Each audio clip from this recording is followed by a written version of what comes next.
tu dois passer le TOEIC bientôt, il faut que tu connaisses ces modos. She, blablabla, attended the meeting yesterday because of a family emergency. She can't, she could, she can, she couldn't attend the meeting. Donc là, pour savoir quelle est la bonne proposition, il faut comprendre le sens global. On a because of a family emergency. En gros, ça veut dire à cause, parce que elle a eu une urgence familiale, ok. Et on a deux meetings. Donc, logiquement, on cherche à dire elle a pas pu assister au meeting. Attend, ça veut dire assister, parce qu'elle a eu une urgence familiale. On ne pourrait pas dire elle a pu assister au meeting parce qu'elle a eu une urgence familiale. Ça fait pas vraiment sens. C'est plutôt elle a pas pu parce qu'une urgence familiale.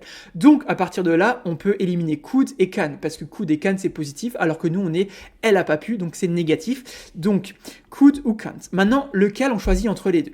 Là, dans la phrase, il faut identifier qu'on a yesterday. Yesterday, ça veut dire hier. En gros, elle a pas pu assister à la réunion hier parce qu'elle a eu une urgence familiale. Donc, on est dans le passé.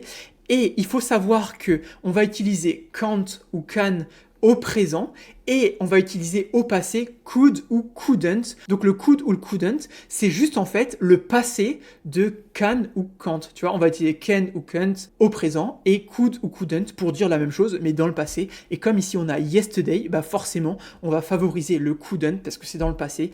Donc voyons que c'était bien ça et c'était bien ça. Donc voilà, si jamais tu veux t'entraîner sur ces questions-là, n'hésite pas à aller sur la plateforme qu'on a là, hein, c'est nous qui l'avons faite.